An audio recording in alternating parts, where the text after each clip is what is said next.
Bueno, soy José Manuel Simarro, de Arses Consultec. Agradecer a la Asociación Profesional de Asesores Fiscales de la Comunidad Valenciana la oportunidad de realizar conjuntamente esta jornada. Al interlocutor anterior, que me ha dejado el listón muy alto, pues agradecerle su intervención y, lógicamente, a José Luis Llorca por su asistencia y apoyo en esta jornada, pues que considero que vamos a intentar sacar lo máximo posible. En principio, a mí me gustaría empezar con una pregunta. Una pregunta que, como hemos dicho que el coloquio va a ser al final, es una pregunta que nadie me puede pillar, porque como no tiene respuesta, pues yo la lanzo. Es un razonamiento más que una pregunta. ¿Qué se entiende por preocupación? Entonces, vamos a dejar medio minuto cada uno que piense lo que para él es una preocupación. Y yo luego digo una definición que se ocurre, que tiene bastante lógica, lo estuve leyendo el otro día y que puede tener cierto sentido para empezar a aplicarlo a lo que puede ser nuestra actividad, nuestro trabajo diario. ¿La preocupación es un problema? Muchas veces lo que tenemos que plantearnos en esta vida para controlar el estrés, para ser más felices en el trabajo, en familia, es un poco hacernos preguntas que normalmente no nos hacemos. No dedicamos ni 5 minutos a hacernos razonamientos simples, muy simples, que luego nos dan respuestas muy simples, pero que nos pueden servir de mucho. En concreto, lo que decíamos de la preocupación podría entenderse como es una preocupación y es el tiempo y la energía inútil que destinamos desde que aparece un problema real, imaginario o pasado hasta que nos ocupamos de él. Antes de, lógicamente, por lo tanto hay que preocuparse. Para dar solución a los problemas hay que ocuparse de ellos. No hay que lamentarse de ellos constantemente, porque el lamento, el quejido, el ir de víctimas por la vida, en el trabajo, en la familia, en la vida en general, no nos va a servir de nada. Entonces, voy a empezar, porque si no al final me voy a ir por los cerros de Úbeda y no vamos a hacer la ponencia. El estrés, muchas veces, no acabo de encontrar el punto, el estrés muchas veces se entiende como algo que mucha gente lo califica como una enfermedad. El estrés puede provocar enfermedades, pero en sí no es una enfermedad. Pero el estrés no es algo nuevo, no es algo que nosotros ahora nos hayamos inventado o que de alguna manera se haya puesto de moda esto, decir, ¿cómo estás? Estresado. ¿Pero por qué? Estresado. Pero estresado. O sea, entonces un poco la gente lo que entiende es que a veces es que hay gente que hasta parece que le mola estar estresado, porque es lo que se lleva. El estrés no es una cosa que naciera ahora. Como estáis viendo en la pantalla, Selye, filósofo y médico austrohúngaro, ya explicó en 1956 un proceso de cambios en el organismo producidos por la presencia de un estresor de forma continua. Son las 3 etapas del estrés que ha comentado Simón antes. Entonces, partamos del punto de que no es una cosa nueva. El estrés no es una enfermedad, como decía antes, pero sí que puede derivar en ella. El estrés laboral presenta un efecto dañino para la salud, ya que puede alterar la funcionalidad de la persona. Aparte de para la salud, pues un poco para la salud de la persona, para la salud de la empresa e indirectamente para la salud de la familia, porque si una persona está estresada en el trabajo, es infeliz en el trabajo y se va a su casa con esa infelicidad, la traslada al vehículo, con lo cual corre el riesgo de tener más accidentes de tráfico. La rabia del enfrentamiento, del mal ambiente o del mal rollo con el jefe la puede trasladar al conductor del coche de al lado, que cuando se para en un semáforo, pues hace lo que hace todo el mundo, lo que hacemos casi todos, mirar al coche de al lado a ver la cara que tiene o mirar al otro lado, porque parece que nos aburrimos y mientras tanto pues miramos y entonces si el de al lado te hace algo o uno se te cruza, pues bueno, entonces ahí sale toda esa rabia que tienes acumulada del tiempo que has estado aguantando ese mal ambiente, ese mal rollo dentro de la empresa. Como decía antes Simón, los efectos del estrés, el estrés, cuando se habla del estrés en sentido a nivel general, se entiende como algo malo, lógicamente. O sea, la palabra estoy estresado. A mí cuando alguien me dice estoy estresado, dice, y yo lo que le pregunto, pero ¿estresado para bien o para mal? Porque como dijo él antes, en las curvas del estrés, si os fijabais, tener un nivel de estrés tan bajo, que te está dejando fuera del mundo, tampoco es positivo. El estrés positivo es este estrés mantenido. Ahora os comentaré brevemente 3 o 4 conceptos de cómo puede afectar a nivel interno el estrés en el ser humano a la hora de segregar determinadas sustancias, que es lo que hace que pasemos del estrés positivo al estrés negativo. ¿Cuándo se pasa? Pues aproximadamente en 90 minutos. Nosotros, si el estrés positivo, que es el del subidón, es el que nos provoca un poco el estar atentos, el estar conscientes de lo que estamos haciendo, con esa energía, con esa vitalidad, ese estrés lo alargamos más de 90 minutos, empieza a convertirse, en vez de en amigo, en enemigo, y se convierte en todo lo contrario de lo que necesitamos. Voy a leer si lo encuentro, porque yo para esto de los papeles, cuando doy una charla, soy un poco... Sí. A ver, por ejemplo, cuando nosotros tenemos estrés positivo, o eustrés, que es la parte de la pantalla en verde, sentimos que tenemos más vitalidad, más optimismo, entusiasmo, resistencia a la enfermedad, tenemos más vigor físico, lucidez mental, relaciones humanas óptimas, alta productividad y creatividad. A ver quién no quiere ese estrés yo me lo quedo, lo quiero para mí. Pero si tú ese estrés, sin guardar un momento de descanso, lo quieres alargar durante todo el día para beneficiarte de esas ventajas que supone el estrés positivo, llegará un momento que entraremos en la tabla de al lado, que es el distrés, y entonces estaremos bajo los efectos de los distresores o tensores negativos. Serían la fatiga, la irritabilidad, la falta de concentración, la depresión, pesimismo, enfermedades, accidentes, dificultad para comunicarse, baja productividad y creatividad nula.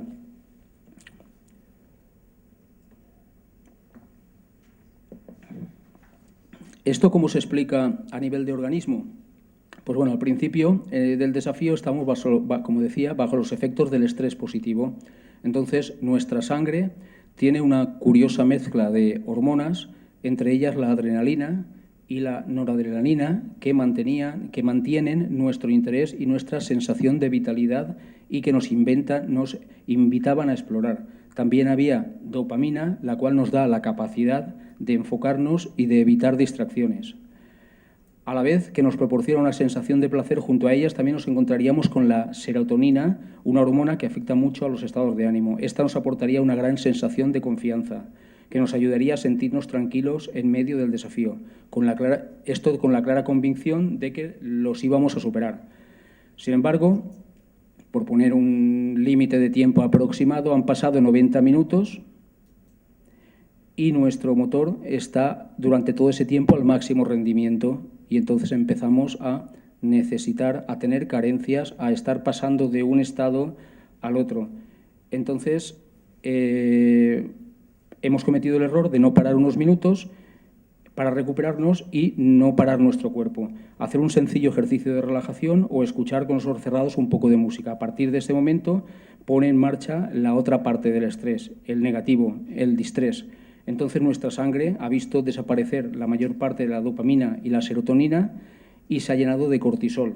Por eso nos sentimos agotados, empezamos a irritarnos, a perder concentración y memoria, y entonces acuden emociones negativas como el miedo, la desesperanza, que sustituyen a la antigua confianza y a la ilusión. Esto un poco lo he hecho a modo de un resumen. El ejemplo más claro del estrés, de por qué el estrés es necesario en la vida y nos puede salvar la vida, pues sería, por ejemplo, remontarnos a, no sé, a la selva, por ejemplo. En un paisaje, imaginaros un paisaje, una cebra está pastando tranquilamente en una llanura africana y entonces cambia el viento y huele a una leona. Entonces, al oler a la leona en ese instante son los mecanismos de estrés los que pueden salvar la vida de la cebra.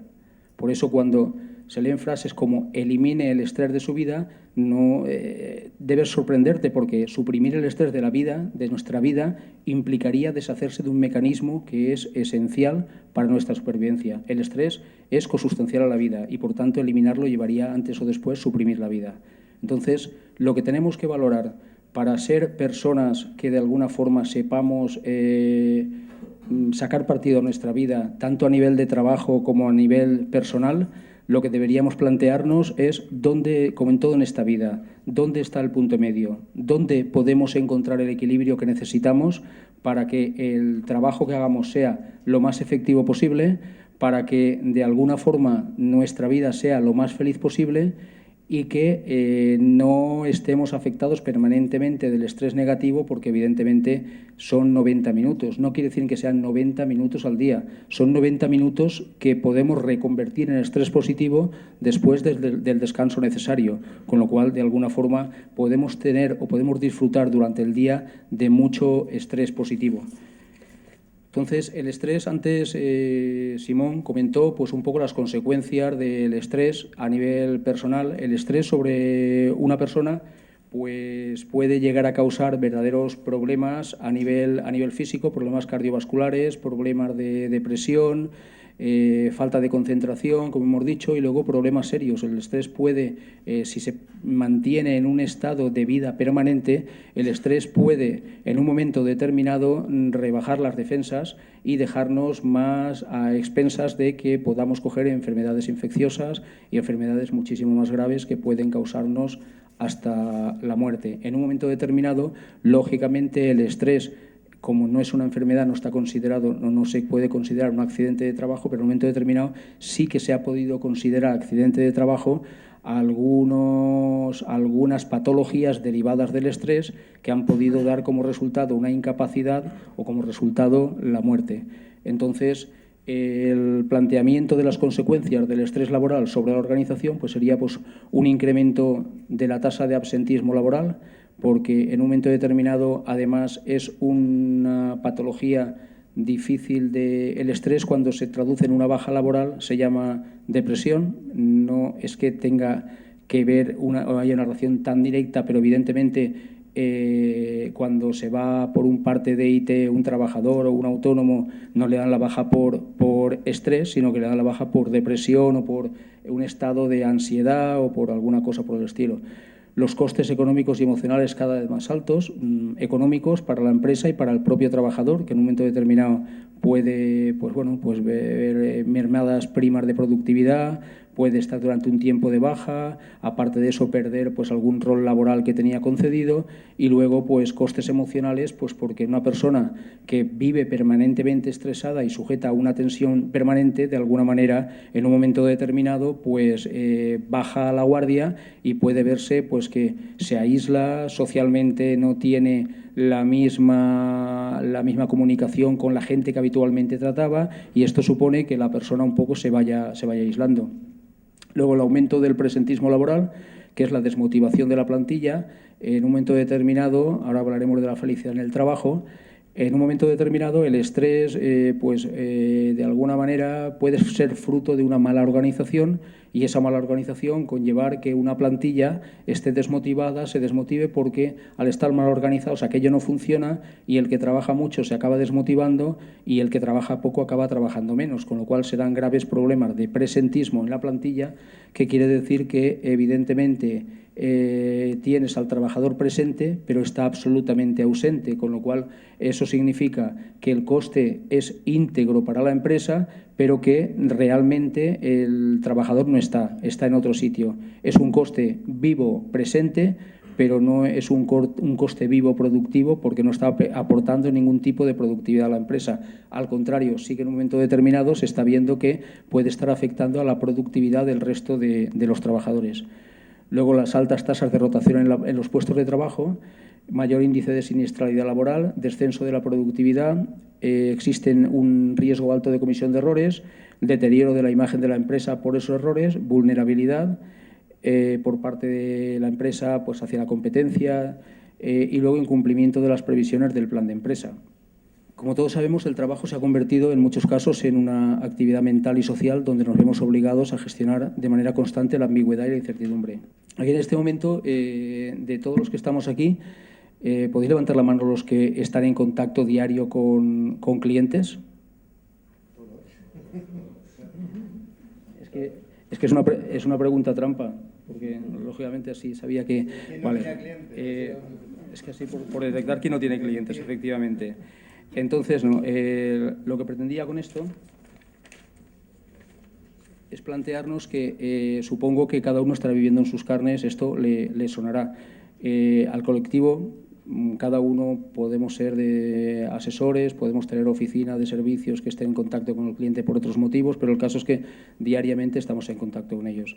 La verdad es que este colectivo, el colectivo de las empresas de servicios, al estar en contacto con el cliente, cada vez se dan más situaciones de prisas, los plazos son más estrictos, las carencias de recursos para cometer el trabajo, ya toda la demanda existente se agudizan, porque en un momento determinado no quiere decir que tengamos más clientes a los que se facture más, sino que tenemos más obligaciones que cumplir con los clientes, los cuales están dispuestos a pagar cada día menos. El nivel de exigencia de los clientes cada vez es mayor, porque evidentemente, como saben que existe una competencia rabiosa, en algunos momentos hasta desleal, resulta que sabe que si tú no pasas por el aro, resulta que va a haber 20, 30, 15 que van a estar dispuestos a ofertarles lo mismo, que van a pasar por el aro y por menos precio, y evidentemente esto en un momento determinado, pues el mercado de trabajo a nivel de contacto con el cliente casi se está en algunos momentos prostituyendo, porque en un momento determinado pues el cliente cree que teniendo un asesor o teniendo un consultor o un asesor fiscal, laboral, de las características que sea, tiene derecho a un psicólogo, a un cura, a un boticario, a un oidor de penas durante las 24 horas del día, y entonces resulta que la situación de todo eso, en caso de que no se dé, es que para eso te pago, con lo cual muchas veces esto, la verdad, a veces además de estrés, produce frustración, produce rabia, pero esto es lo que hay en este momento. Evidentemente el mercado está así y tenemos no que huir de eso, sino que convivir con eso. Hay dos opciones, o convivir con eso o dedicarnos a otra cosa. Si tenemos que dedicarnos a esto, nosotros tenemos que buscar los mecanismos adecuados para poder convivir con todo esto y que esto nos haga el menor daño posible, porque si todas las situaciones de frustración diaria o de conflictividad, ese cliente que te está reclamando, ese cliente que a lo mejor te ha pedido 1000 cosas y estás cediendo sabiendo que no tenías que ceder, y a la 1001 dices, hoy voy a aprender a decir no, y a la 1002 has perdido el cliente.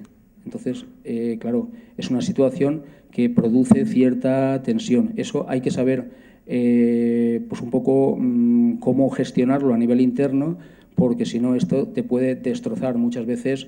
El tener un despacho o el tener un contacto directo con la gente de a pie, con personas que entran y te cuentan y no sabes dónde cortar, y a lo mejor tienes prisa y te sabe mal y resulta que por no cortar a uno llegas tarde a la cita que tienes con el otro, y finalmente al primero lo tienes que cortar y acabas quedando mal con los dos, con lo cual hay que saber un poco poner límites, saber en qué punto está cada cosa y saber dónde tenemos que decir que no.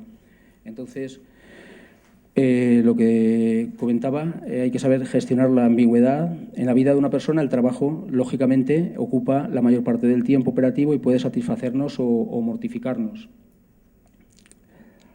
En este sentido influyen de manera determinante, pues, lógicamente, las condiciones de trabajo. Las condiciones de trabajo, dependiendo del tipo de empresa, de la mentalidad de empresa, afectan a que los errores se den más o menos. El buen ambiente laboral, el que haya un buen clima laboral, hace que el trabajo pueda salir mejor, el que los trabajadores entre sí o entre sí con la empresa estén identificados y haya un sentido de pertenencia, puede hacer que las cosas funcionen de otra manera, porque muchas veces la falta de comunicación, el distanciamiento entre unos y otros hace pensar que la víctima es la parte contraria siempre, o la víctima es uno y el otro es, la parte contraria siempre es el verdugo, o sea, hay percepciones en esta vida, en el trabajo y en la vida, hay percepciones absolutamente dispares con respecto a lo que es la relación entre personas. Sobre un mismo problema, las personas nos cuentan el mismo problema que han tenido dos personas, nos lo cuentan por separado con 5 minutos de diferencia, Y luego, cuando acabas de escuchar a los dos sobre un tema opuesto totalmente, resulta que dices, es que tienen razón los dos. O sea, ¿a quién le doy la razón? Lógicamente a ninguno, porque al final es que la situación sería que buscaran un punto de encuentro, pero realmente cada uno se crea su filosofía y a lo mejor es que resulta que el problema se ha creado por algo simple, algo tonto que no era tal problema, pero es que como no se han preocupado, han perdido más tiempo en mosquearse, en enfrentarse, en discutir, que en hablar constructivamente 5 minutos. Entonces, muchas veces es lo que en un momento determinado puede afectar de manera determinante a la productividad de una empresa. El que la gente, en un momento determinado, en vez de buscar soluciones, esté de alguna forma alimentando conflictos, y eso es fatal dentro de las empresas. Entonces, la situación socioeconómica está influyendo, lógicamente, ante un nivel de abundancia de trabajo, ante muchas empresas y un sobrante de clientes, pues lógicamente quizá una competencia menos encarnizada, el cliente está menos de subidón. En estos casos el cliente se siente el rey y más el que paga. O sea, eso ya, si encontramos alguno que pague ya, eso ya puede ser la leche, porque muchos de ellos te exigen hasta sin pagar. O sea, hay clientes que te llaman, te montan una bronca y luego cuando cuelgas el teléfono y has escuchado y te ha caído el chaparrón completo, entonces dices, hostia, pero si este me debe tanto y lleva tantos meses que devuelve el recibo y encima ha llamado, pero llama fuerte, llama tal, porque es que sabe que en algunos sitios, por lo menos los 3 primeros meses, lo van a atender, si los 3 primeros meses gratis por conocerlo. Entonces hay clientes que van de asesoría en asesoría durante 3 meses y así pueden llevar 3 años funcionando gratis. Entonces un poco... Luego la calidad de la relación con las demás personas, hay que poner límites. En la relación con las personas hay que poner límites. No podemos, no todo vale, aunque parezca que todo vale. Yo no estoy de acuerdo con aquello de que el cliente siempre tiene razón. El cliente tiene razón cuando tiene razón. Y cuando no la tiene, no la tiene, y hay que saber cómo decírselo, lógicamente.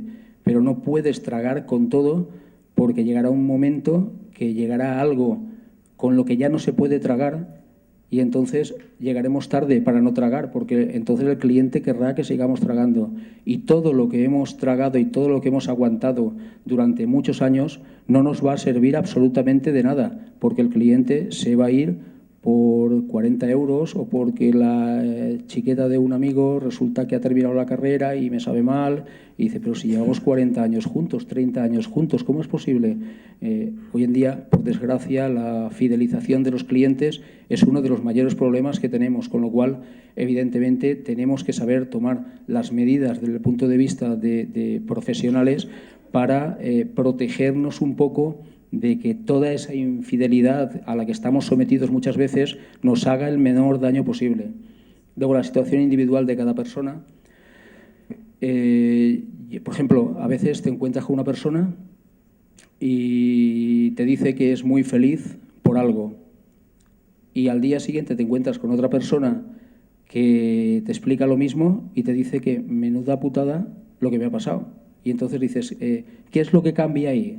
No cambia la situación, lo que cambia es la percepción de la persona con respecto a la situación. Muchas veces, entonces, lo que tenemos que hacer es estar preparados para afrontar lo que realmente la vida nos depara diariamente. En este caso estamos hablando a nivel profesional.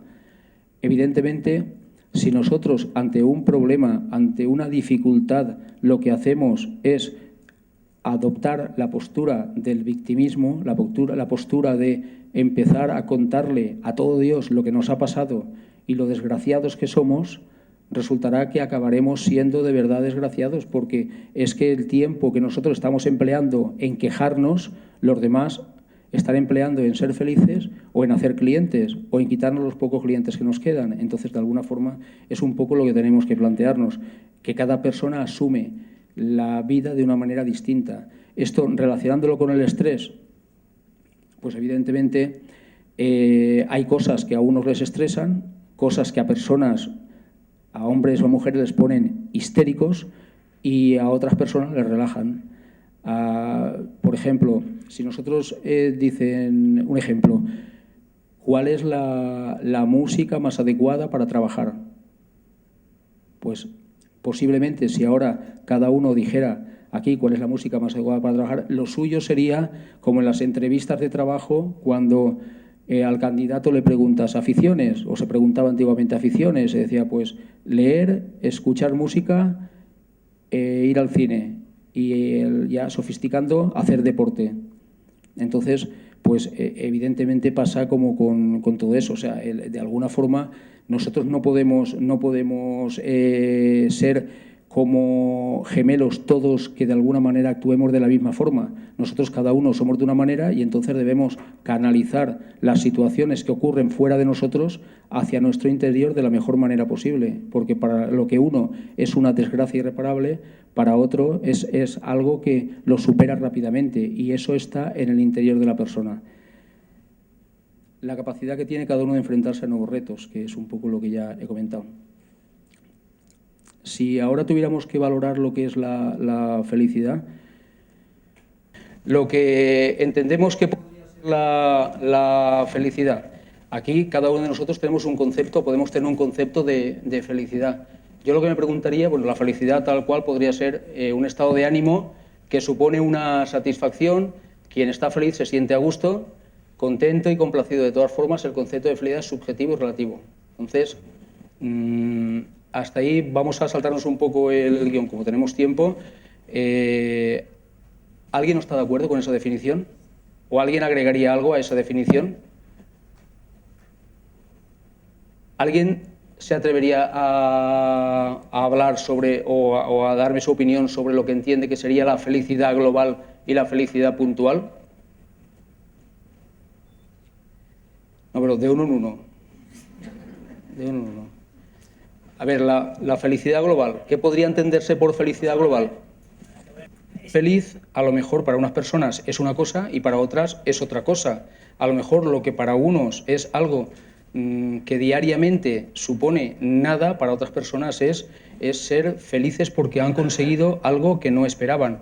Este chico le agradecía a sus padres cuando era pequeño, vivía en el barrio un barrio muy humilde en Madrid que se llamaba Pan Bendito, de que como él tenía unas limitaciones físicas importantes, le pusieran las cosas lo más altas posibles para que no llegara, con lo cual eso puede parecer, es decir, maltrataban o suponía que le creaban retos diarios. De hecho, luego él se convenció, en el libro lo dice, luego él se convenció de ello, pero él quería ser futbolista por todos los medios y luego él mismo reconoce, al final me di cuenta que no podía ser, porque claro, siempre iba por el suelo, pero evidentemente él agradece esos retos y muchas veces la diferencia entre aceptar el reto como positivo o como negativo es la diferencia entre una actitud positiva o negativa hacia la vida, y ahí es donde puede estar la felicidad en el trabajo. Si tú vas hacia el trabajo y ya estás pensando en los problemas a los que te vas a tener que enfrentar, de alguna forma vas a llegar, y si encima hay 2 o 3 más de los que tú te planteas, pues vas a volverte ya loco. Sin embargo, si tú cada cosa que te va surgiendo te lo planteas con una actitud positiva como un reto, pues evidentemente tendrás tus dosis de felicidad, como comentaba antes Miguel Ángel, tus dosis de felicidad diaria que te van dando la energía necesaria para ir buscando, pues, conectar momentos, la mayor parte de momentos de felicidad posible con los siguientes. Es un poco lo que creo que deberíamos intentar. La felicidad en el trabajo está demostrado en empresas en las que se han hecho estudios y estadísticas, luego hablaremos de algunos estudios que se han hecho, afecta positivamente a la empresa y a los trabajadores. O sea, si nos planteáramos una pregunta, ¿a quién le perjudica que en una empresa se trabaje con un buen ambiente? A pesar de que en un momento determinado haya problemas, porque problemas puede haber en todas las empresas. Puede haber problemas económicos, puede haber problemas de relación, problemas de relación entre los propios trabajadores o con los trabajadores, tal, problemas serios de relación con los clientes, porque hoy en día la verdad es que es eso, es que hay clientes que es para darles de comer aparte, porque antes había pues cierto respeto, pero ahora es que muchas veces esto se abre la veda y es como el combate todo vale, pues bueno, pues aquí. Entonces el éxito muchas veces depende en algunas empresas en gran medida de la confianza mutua, de la gestión de los medios con que se cuente y de un sentimiento de proyecto compartido. A ver, si nosotros tenemos, por ejemplo, una asesoría o una empresa de servicios de lo que sea o de lo que sea, y nosotros somos los propietarios de la empresa y tenemos que ir a una reunión o tenemos que ir de viaje, y las personas que tenemos dentro de la empresa, porque nosotros no nos comportamos adecuadamente con ellas, nos hemos ganado a pulso que nos odien y que no nos puedan ver, cuando salgamos por la puerta y entre un cliente no lo van a tratar como se merece el cliente, y hablo de un cliente estándar, ya no hablo del mala sombra, hablo del estándar. Ese cliente se va a sentir mal atendido, esa persona va a trabajar desmotivada, su rendimiento profesional va a ser menor y realmente al final ese maltrato, no digo que estemos maltratando a la gente, ese maltrato que puede existir entre la empresa y los trabajadores, pues repercute en que los trabajadores se pasan el día de mala leche, nosotros mismos también, porque hay un ambiente tenso, y luego cuando salimos o cuando se habla por teléfono, eso, aunque no lo creamos, se transmite. O sea, nosotros, por ejemplo, cuando hablamos por teléfono, aunque intentemos poner nuestra mejor sonrisa y tal, finalmente se transmite. Muchas veces, cuando tienes una entrevista, en la mirada se transmite la tristeza, la alegría. Pues en un momento determinado, en el trabajo entre empresa y trabajadores, muchas veces falta esa comunicación que hace que a lo mejor el empleado odia al jefe porque el día que tenía que ir a hacer la prueba de la comunión del traje de mi hijo no me dejó esa hora. Por una hora resulta que la hemos liado, y eso a lo mejor a los 3 años sigue estando ahí en el corazón, y si no se saca nunca, seguirá estando. No es posible compaginar la felicidad en el trabajo y la productividad, sino que es necesario atender a la cuestión de la felicidad si la empresa quiere ser competitiva. Entonces, una empresa, o por lo menos la empresa del futuro, ahora que parece bueno, no sé, entiendo que parece que dicen que vamos a empezar a salir de la crisis, eso es lo que dicen. Vamos a intentar ser optimistas, porque si aquí venimos a hablar de felicidad y somos pesimistas, pero vamos a pensar que salir de la crisis se saldrá. A lo mejor dentro de 28 años o 30 años pues hemos conseguido salir y estamos mejor que ahora. Bromas aparte, se saldrá. Entonces, si nosotros salimos de la crisis, evidentemente tendremos que prepararnos para un nuevo escenario.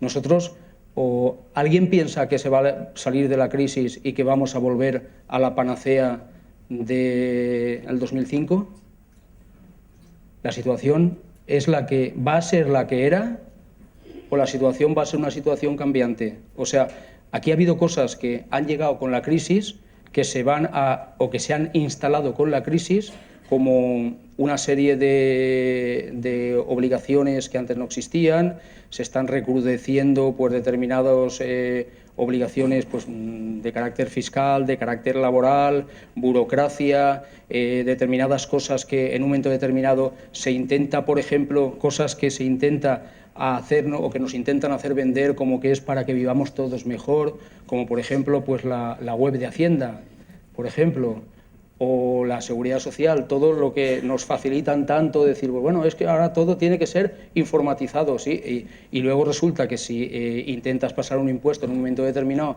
cuando todos estamos intentando pasarlo, resulta que la página está bloqueada, se ha caído, no puedes, y ha habido gente que se le ha quedado fuera de plazo. Y luego te llaman y dicen, ay, pues haberlo usted pasado a las 7 de la tarde, pero bueno, si el día termina a las 12 de la noche, a las 12 menos un minuto yo podría pasarlo. Ay, pero si la página está bloqueada y informáticamente se nos ha desbordado, pues controlen ustedes que no se desborde. O sea que lo que es un poco todo esto también lleva su precio, tanta mecanización. O sea que no digo que haya que volver al TC1, TC2 y a los impuestos manuales, hablo hechos a máquina, pero que a veces también se pudiera hablar con alguien que no sea la puñetera máquina que hola, buenos días, si usted quiere una consulta, marque el 1. Si no, marque el 2, y si no, marque el 3. Y si necesita alguna otra cosa, espérese y será atendido por la operadora. Y luego no te atiende nadie, al rato muchas veces cuelgan el teléfono.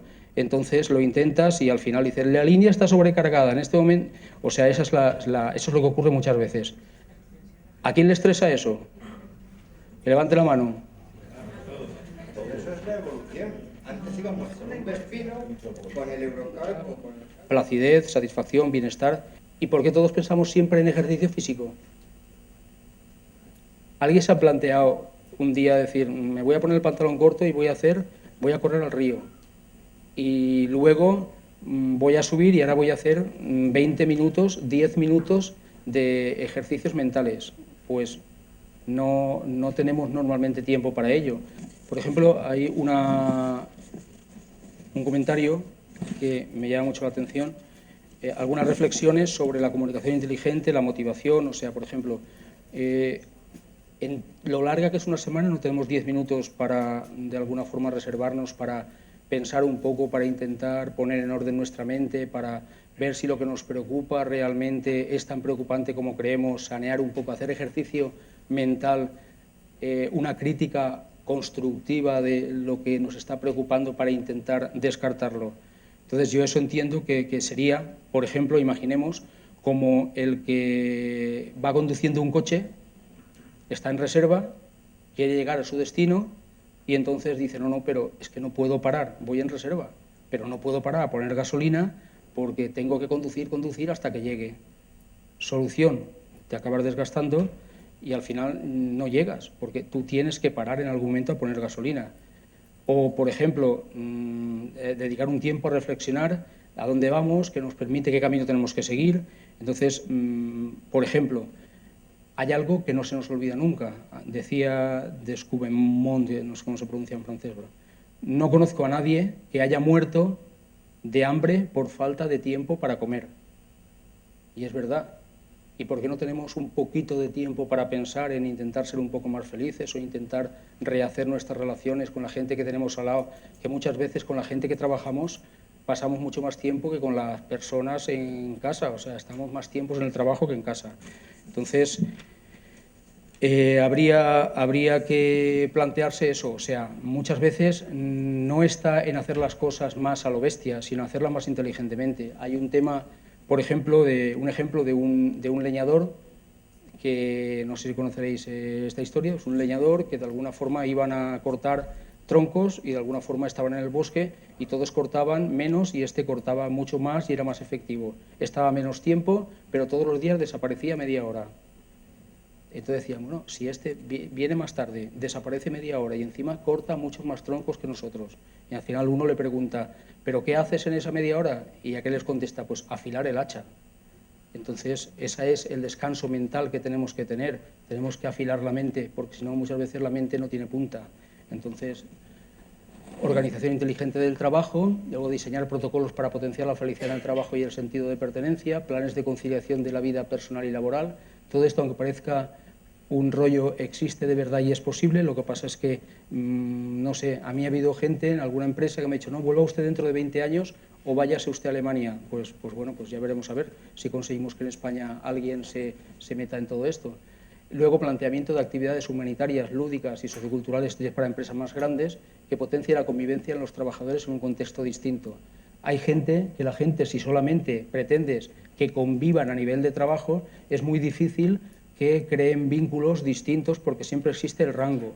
Si tú lo sacas de su contexto, parece que en un momento determinado la gente, pues recogiendo libros para una actividad solidaria y luego dándolo a niños que no tienen medios, o material escolar, o peluches, pues parece una cosa que convierte a los enemigos, si no en amigos, por lo menos en colegas. O sea que ya es lo...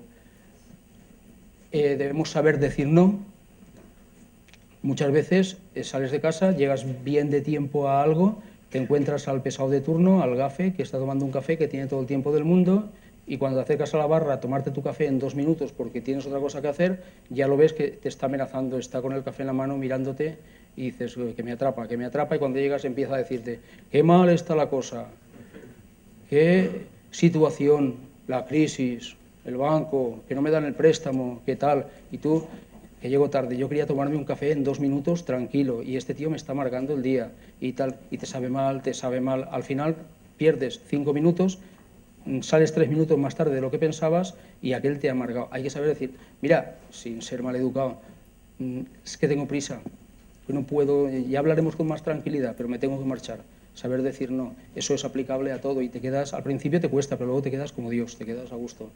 Y luego ya, pues simplificar, priorizar y focalizar. Muchas veces, por no saber simplificar, nos hacemos un lío, cogemos 30 cosas a la vez, no nos organizamos la mesa y al final resulta que se convierte todo en un desastre. Pues nada, hasta aquí mi intervención. A partir de ahora ya doy paso al señor Llorca. Va